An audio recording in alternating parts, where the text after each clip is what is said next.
Halo Sobat Rupiah, ketemu lagi di podcast Ngopi Beli dengan saya Iputu Teddy Noviana dari Unit Implementasi Pengelolaan Uang Rupiah Kantor Perwakilan Bank Indonesia Provinsi Bali. Kali ini kita kembali dengan tema Serambi. Topiknya adalah menjaga rupiah di bulan penuh berkah. Nah, kali ini saya tidak sendiri, saya mengundang dua orang cantik jelita karena hari ini saya ganteng sendiri. Selalu sih saya ganteng sendiri. Nah, kita perkenalkan dulu narasumber kita sebutnya apa ya kakak-kakak cantik jelita ini, narasumber, influencer atau apa, kita cari tahu dulu ya. Yang pertama kita kedatangan kakak yang cantik sekali, silahkan kak. Boleh perkenalan dulu. Terima kasih sebelumnya ya udah dipuji nih, cantik sekali katanya. Oke, halo semuanya Sobat Rupiah. Jadi perkenalkan, nama aku Ayuma, aku merupakan salah satu edukator dewata dari Forum Anak Daerah Kabupaten Badung. Salam kenal. Kak Ayuma, nganggil kakak atau adik? Karena tadi ada forum anak daerah Badung gitu ya. Jadi masih anak-anak ya, adik aja ya. Jadi nggak apa-apa ya kakak Ayuma aja, karena sebetulnya kita kan banyak nih audiensnya dari anak-anak sampai ibu-ibu pun ada nih. Kak Ayuma dari Forum Anak Daerah Badung yang tergabung di edukator dewata kita ya. Betul. Oke.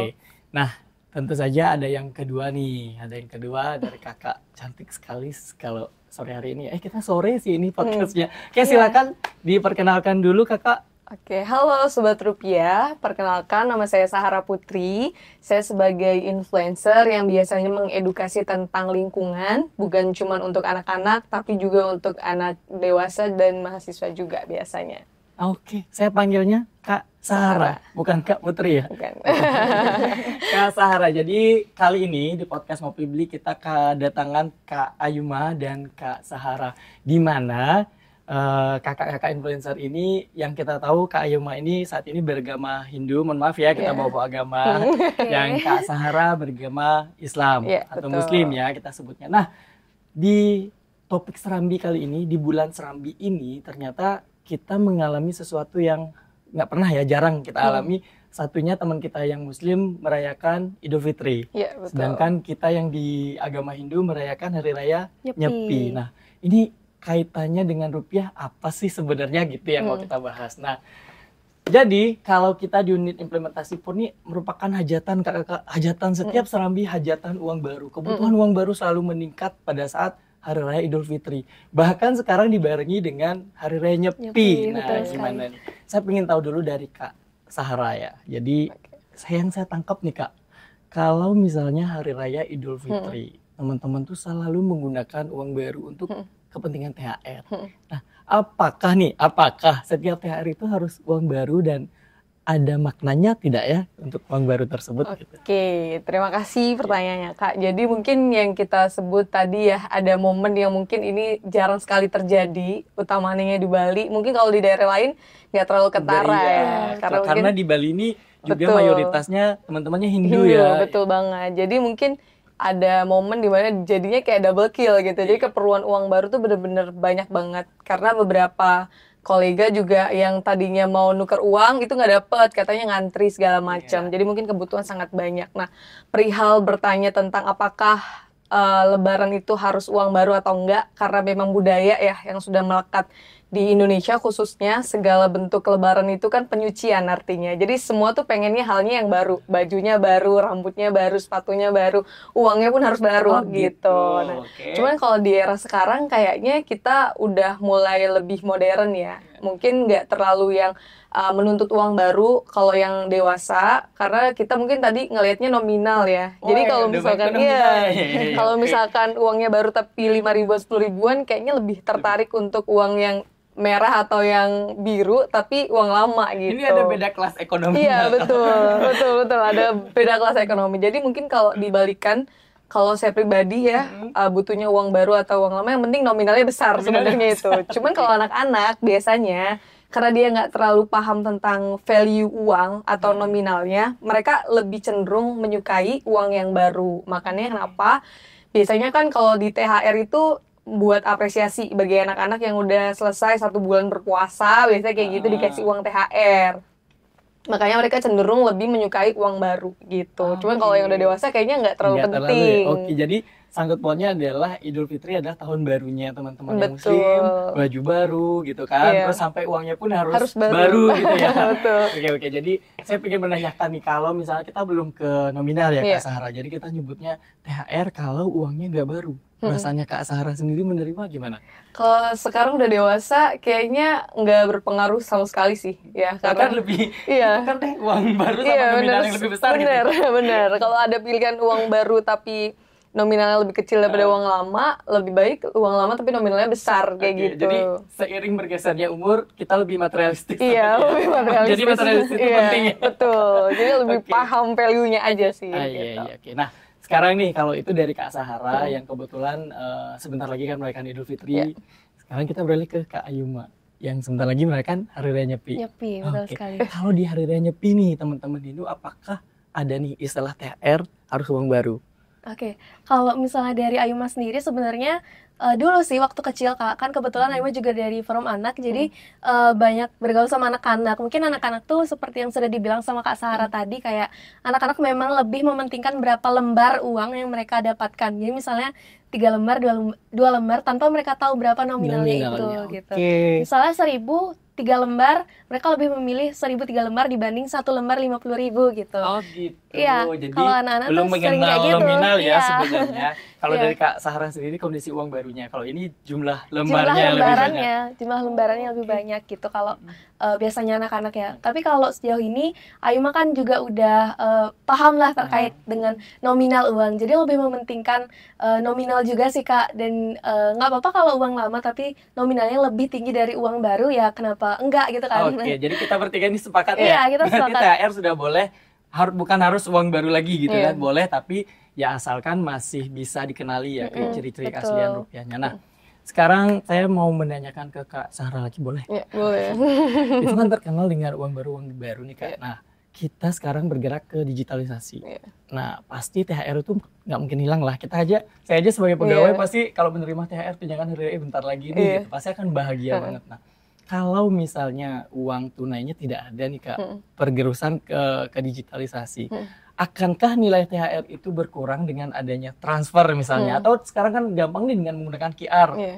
Boleh nggak? Gimana? Apakah esensi ya sebutannya atau rasanya Iya. berbeda menerima THR kalau misalnya kita digitalisasikan THR tersebut? Oke, kalau misalkan dalam kehidupan pribadi saya sekarang semuanya hampir sudah pakai kris ya. Jadi Hai. pakai QR. Oke. Jadi buat saya pribadi gak jadi masalah sama sekali sih. Jadi yang tadi saya sampaikan di awal bahwa kedewasaan itu kan tidak lagi dalam bentuk yang mungkin terlihat ya. Yang penting itu memang ada. Contohnya misalkan ketika ditransfer dan uangnya memang bisa dipakai, dikeluarkan melalui kris tadi, rasanya gak jadi masalah gitu.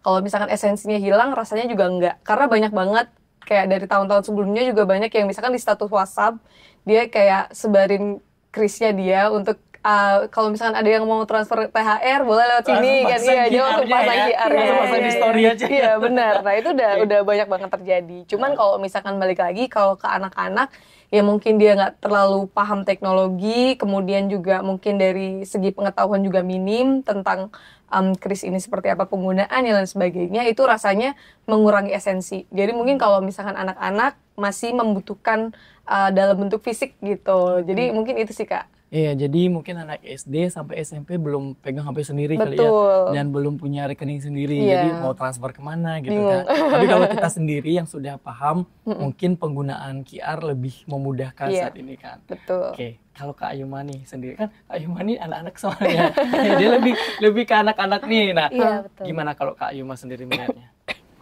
Kalau dari aku sendiri sebenarnya nggak apa-apa, bahkan lebih seneng kalau misalnya memang ditransfer melalui QR atau kris, karena lebih simpel aja Kak tadi, karena semua sekarang kan kita semua sudah bertransformasi teknologi gitu, jadi apa-apa tuh udah teknologi, jadi kita kalau misalnya mau belanja udah nggak perlu bawa dompet gitu, langsung aja bawa HP gitu kan. Jadi satu. lebih mending Iya. ketinggalan dompet Daripada ketinggalan ketinggalan HP. HP, betul banget. Iya, Oke, dan jadi- setuju banget sih tadi sama Kak Sahara terkait dengan anak-anak lebih suka dia dikasih fisik gitu, lebih ada esensinya karena mereka mungkin juga belum punya rekening gitu. Nah, di saat negara-negara, kita udah jauh banget nih Iya. ke benua seberang gitu. Saat negara lain sudah mulai mengoptimalkan penggunaan yang namanya non tunai. Dan berarti kita masih beranggapan tunai sama dan digitalisasi pembayaran masih berjalan beriringan ya, karena ya seperti tadi anak-anak sebenarnya masih butuh THR yang dengan kondisi baru pun mereka mungkin akan lebih senang gitu ya. Nah, sekarang itu sudah tunai, non tunai, kita bahas THR. Sekarang kalau misalnya nih saya nanya ke Kak Sahara dulu. THR sesudah didapat nih Kak. Kita kan tadi tagline-nya adalah menjaga rupiah di bulan penuh berkah. Nah, ada nggak gini dulu deh. Kak Sahara kalau sudah dapat THR diapain? Terus sudah konsep menjaganya sudah ada apa belum sih gitu? Silakan Kak Sahara. Oke, terima kasih. Jadi mungkin ini bahasan yang sangat menarik ya tentang uang THR. Biasanya orang Indonesia tuh pakainya buat apa gitu kan. Nah, kalau saya pribadi sih karena sudah mengingat dewasa ya, sudah tahu mungkin tentang beberapa investasi. Kalau saya sekarang concernnya untuk nabung banyak. Setelah nabung banyak memang mau diputar untuk di bisnis. Karena memang mungkin untuk di usia produktif saat ini kan memang khusus untuk nyari modalnya ya untuk nanti diputar ke depan, karena memang cita-cita saya jadi bisnis girl, jadi emang nggak terlalu yang oriented kerja di perusahaan orang, tapi lebih suka untuk berkreasi sendiri gitu. Jadi kalau ada uang mau itu THR, kalau sekarang sih udah nggak dapet THR sih by the way, karena kalau di keluarga budayanya kalau dia udah kerja itu biasanya gak dapet THR. Malah kita yang ngasih THR gitu. Kalau dari sisi Kak Sarah yang menyerahkan lebih enak gimana? Mau menyerahkan waktunya ya dengan QR. Kalau misalkan saya sih sendiri sekarang udah QR sih. Jadi ditransfer. Biasanya saya transfer ke orang tuanya masing-masing karena kan saya jauh ya. Kalaupun ada anaknya secara langsung udah disiapin juga uang. Tapi uangnya nggak baru sih kalau saya. Pasti pakai uang yang tidak biasa. Mengharuskan uang baru berarti THR-nya. Kak Sarah nih ini ya seru banget ya punya THR untuk bisnis gitu. Hebat banget ya ngumpulin THR untuk bisnis. Kalau saya dulu iming-iming diamankan orang tua sih THR gitu kan. Jadi ayo Bapak Ibu pegang dulu THR kita amankan gitu. Dia itu udah jadi bisnis, ada franchise-nya mungkin banyak. Nah, berbunga. Iya, berbunga. Nah, sekarang kita ke Ayuma nih. Kalau Sahara udah untuk bisnis karena mungkin udah lebih paham ya, pemikirannya udah lebih jauh ke arah investasi. Kalau Sahara yang masih kita bilang forum anak tadi nih, kita masih melihat kebutuhan anak-anak itu kalau misalnya dapat THR lebih kemana ya Sahara? Kalau Kak Sahara jadi Kak Ayuma. Jadi kalau misalnya dari segi anak-anak THR-nya gimana biasanya setelah mendapatkan THR? Oke, kalau misalnya dari Ayuma sendiri nih, kalau dulu dapat THR, bahkan sekarang pun mau nyepi, kayaknya mau dapat THR juga deh. Mungkin Ayuma lihat, iya betul banget. Mungkin Ayuma kan udah ngerti juga mana kebutuhan, mana keinginan. Mungkin Yuma akan menyisihkan terlebih dahulu. Jadi beda ya menyisakan dan menyisihkan itu. Kalau menyisihkan kita sisihkan terlebih dahulu sebelum digunakan. Sisihkan terlebih dahulu untuk Ayuma tabung. Biasanya kan Yuma masih menabung di celengan gitu. Jadi ada di celengan, ada juga di rekening gitu. Mungkin sisihkan dulu di celengan, sisanya mungkin akan dibelikan kebutuhan gitu sih untuk merayakan hari raya juga gitu. Ini perlu di highlight dong kata-katanya Ayuma. Keren banget kan Sarah, maksudnya pertama poinnya adalah membedakan keinginan dan kebutuhan. Keren banget ya. Lebih kebutuhan atau keinginan? Kebutuhan. Siapa tahu baru dipancing dikit udah berubah keinginan. Kebutuhan dan keinginan. Kemudian ada kata-kata menyisihkan dan menyisakan. Lebih enak menyisihkan. Iya, betul. Ini harus jadi duta beneran. Menyisihkan dulu kan uang THR-nya gitu. Iya. Oke, saya setuju. Kita sepakat sekali. Kita sudah paham bagaimana menggunakan THR. So, bijak lah ya menggunakan rupiah kita. Nah, saya ke Ayuma dulu ya. Kak Ayuma ini kan sebenarnya udah edukator dewa tadi gitu. Jadi kita setelah dapat tunai deh dulu nih. Tunai. Kita pernah nggak mendengar konsep cinta, bangga, dan paham rupiah? Tentunya udah pernah dengar. Udah edukator dewa. Boleh nggak diceritakan konsep cinta, bangga, dan paham rupiah itu terhadap hubungannya sama THR? Oke, jadi sebelumnya aku udah pernah dengar pastinya Kak ya terkait dengan cinta bangga paham rupiah, karena di forum anak daerah Kabupaten Badung sendiri itu kan udah bermitra sejak 1 tahun lalu. Tahun lalu ya kita sudah mulai bermitra dengan Bank Indonesia, jadi udah sering tuh diajak program-program atau kegiatan dari BI gitu. Tentunya cinta bangga paham rupiah ini adalah mengajarkan kita untuk lebih paham untuk cinta, untuk bangga, dan paham rupiahnya sendiri. Paham terhadap rupiah itu sendiri. Yang pertama konsep cinta mungkin Kak ya. Ayuma mengenal ada 3 konsep dari cinta ini, yaitu ada mengenal, merawat, dan juga memelihara rupiah. Menjaga, mengenal, merawat, dan menjaganya. Nah, iya betul sekali. Oke, sekarang kan konsepnya THR nih. Mengenali kan udah kenal lah pasti. Iya, udah Rupiahnya udah kenal. kenal. Sekarang merawat. Kalau misalnya Ayuma menerima uang THR-nya dalam bentuk tunai, gimana cara merawat Oke. rupiahnya Ayuma nih? Oke. Cara merawat itu biasanya kita sebut sebagai 5J. Oh, Oke. yes.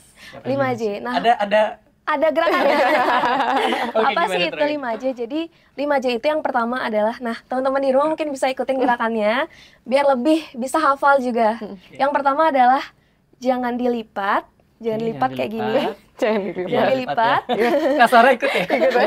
jangan dilipat, jangan dicoret, Jangan dicoret, jangan di jangan di staples, staples, jangan jangan diremas, diremas, dan jangan dibasahi. jangan dibasahi. Lucu. Lucu banget ya. Badannya ikat kayak gini. Jadi sebenarnya lebih penting setelah mendapatkan uang rupiah dalam bentuk fisik ya, tunai.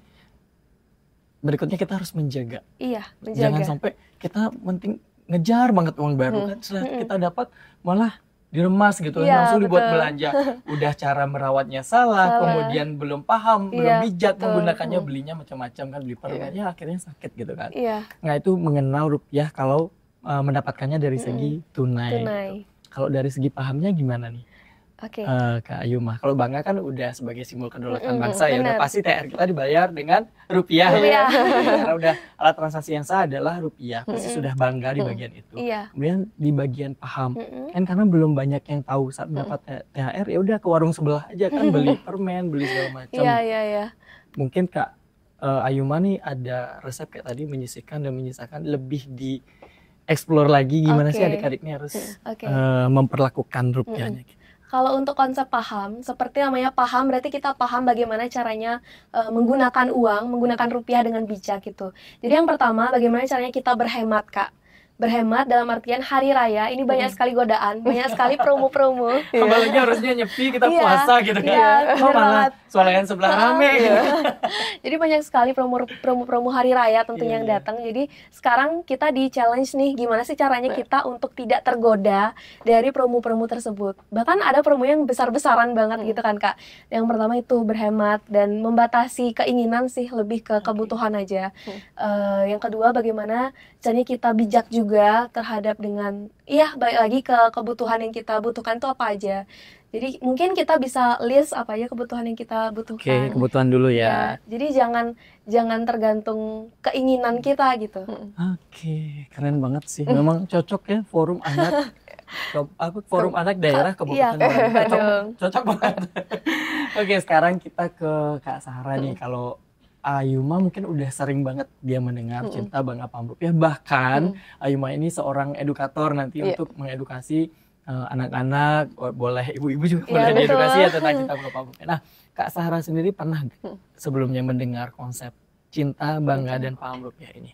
Oke, cinta bangga paham rupiah. Iya. Ya, sebelumnya saya pernah dengar sih kalau nggak salah dari Ibu Butet ya. Oh, Ibu Butet. Ya, Iya, iya, kemarin iya. itu Halo, Bu Butet. Bu Butet. Biasanya kalau beliau memberikan speech itu pasti membawakan juga ya. Maksudnya bagaimana kemudian hal yang sederhana yang kita pikirkan ternyata berdampak besar terhadap mungkin stabilitas keuangan negara ya. Nah contohnya ketika mungkin teman-teman di luar sana bersama dengan juga saya bisa merawat rupiah itu mungkin bakal lebih ngepres atau meminimalisir ya untuk produksi, artinya produksi uang baru. Nah kenapa produksi uang baru ini perlu adanya diminimalisir? Karena ini berpengaruh terhadap cost bahan dan lain sebagainya yang saya tahu. Mungkin nanti kalau saya awal bisa Iya, dikoreksi. iya, iya. Karena biasanya kalau uang udah nggak layak edar itu biasanya ditarik sama BI untuk dibuat baru, maksudnya direduce ulang kayak gitu. Jadi mungkin ketika tadi dibilang cinta, bangga dan paham rupiah itu artinya kita betul-betul bisa memaknailah mata uang kita sendiri gitu. Karena dengan kita memaknai mata uang kita sendiri, kita bisa lebih bangga, percaya terhadap mata uang kita, dan harapannya kita bisa menggunakan itu dengan bijak ya Kak. Dan itu mungkin bisa kalau kita lakuin di seluruh Indonesia rasanya bisa menekan juga inflasi kalau kita memang bijak dalam menggunakan uang kayak gitu sih Kak. Kalau dari segi implementasi Kak Sarah sendiri pernah nggak mengimplementasi saat mendengar Bu Butet, oh Bu Butet tadi nyampein cinta bangga paham rupiah nih apa sih implementasi dari diri sendiri pernah nggak Kak? Nah, kalau misalkan pada saat saya mendengar itu saya agak bingung awalnya kok mesti kita betul-betul memuliakan lah uang itu sebagai nilai tukar dan juga barter kita dalam membeli barang. Dan ketika saya coba memaknai bahwa oh uang itu sepenting itu dan harus bisa dimuliakan sebegitunya gitu. Artinya ketika kemudian Bu Butet menyampaikan itu, saya lebih memahami bahwa oh uang ini perlu dirawat, uang ini perlu dibelanjakan tadi sesuai dengan kebutuhan kita gitu. Artinya uang ini barter dan ada nilainya, ada value di dalamnya. Dan ketika kita bisa memaknai itu, barang yang mungkin kita pakai itu akan jauh lebih bermakna ya. Misalkan kita udah kerja lama, mengeluarkan tenaga, effort, kemudian kita mendapatkan balasan dalam bentuk uang, dan uang itu kita maknai, kemudian kita membelikan barang sesuai dengan apa yang kita butuhkan, dan kebutuhan itu membantu hidup kita dalam keseharian, itu rasanya mungkin kita jauh lebih bisa menghargai gitu, baik itu dalam bentuk uangnya atau dalam bentuk barangnya nanti gitu sih. Ini dalam banget pembahasan sekarang. Tadi saya mendengar pendapatnya Kak Sahara itu terkait pengeluaran yang dikeluarkan apabila uang tersebut rusak atau dikembalikan lagi oleh Bank Indonesia. Itu betul ya teman-teman. Jadi Sobat Rupiah, ada fakta di sini di tahun 2022 kita mengeluarkan tahun emisi baru. Ayuma mungkin sudah mendengar, Kak Sarah juga sudah mendengar ya. Di 2022 di bulan Agustus kita mengeluarkan pecahan baru. Di bulan Agustus, kemudian di bulan November, jadi Agustus, September, Oktober, November, 3 bulan kemudian kami di Bank Indonesia sudah menerima uang baru tersebut dalam keadaan yang kurang baik. Iya, jadi betul yang dikatakan Kak Sahara tadi, apabila kita tidak merawat rupiah tersebut dengan baik, ada biaya atau kos yang kita keluarkan lebih banyak untuk menggantikan rupiah tersebut. Jadi ya kita harus selalu memegang prinsip cinta bangga paham rupiah ya, biar dijaga rupiahnya. Jadi poinnya tadi adalah saat menerima THR dalam bentuk rupiah, jadi sudah nggak harus baru lagi ya, yang penting nominalnya. Betul. Kalaupun dapat yang baru, bagaimana sikap kita memperlakukannya? Apakah setelah mendapatkan yang baru kita langsung remas? Nah, itu bagaimana kita menjaga itu agar tetap dalam kondisi yang baik. Kemudian setelah itu kan menjaga rupiah di bulan penuh berkah nih, bagaimana kita menggunakannya? Bijak dalam menggunakan rupiah tersebut. Tapi Kak Sarah saya simpulkan lebih berinvestasi. Jadi ada poin paham rupiah kita tuh lebih berinvestasi. Betul Kak Sarah, tepuk tangan, applause. Kalau Kak Ayuma tadi keren banget, menyisihkan atau menyisakan. Lebih milih menyisihkan dulu. Ini bagian dari berhemat. Itu ada juga di paham rupiah, keren banget. Terus Kak Ayuma juga udah paham bagaimana konsep cinta yang merawat rupiah. Nah, Sobat Rupiah, kita harapkan setelah menerima THR nanti, udah mulai THR belum sih Kak sekarang? Biasanya di hari H sih, setelah sholat Idul baru dibagikan Fitri, ya? baru dibagikan. Tapi saya cek rekening dulu udah masuk. Jadi nanti teman-teman semoga setelah mendengar podcast ini dan menerima THR ya, jadi uangnya dirawat, terus bijak dalam menggunakannya nanti, berinvestasi, jangan berfoya-foya. Boleh nggak? Ada persentasenya nggak mungkin menurut Mungkin Kak kalau Sahara? saya sih foya-foya tidak mengenal foya-foya, mungkin kalau refreshing itu masih oke. Self reward ya lebih. Tapi kadang suka disalahartikan self reward terus ya, jadinya setiap hari. Dia malah pusing setelah Oke, jadi setelah mendapatkan THR, bagaimana kita merawatnya agar uangnya tetap utuh kondisinya. Kemudian penggunaannya, bagaimana kita bijak menggunakan rupiah. Jadi sama-sama nih kita bertiga menggaungkan Cinta, bangga, paham rupiah. Sampai ketemu di podcast Ngopi Beli selanjutnya. See you.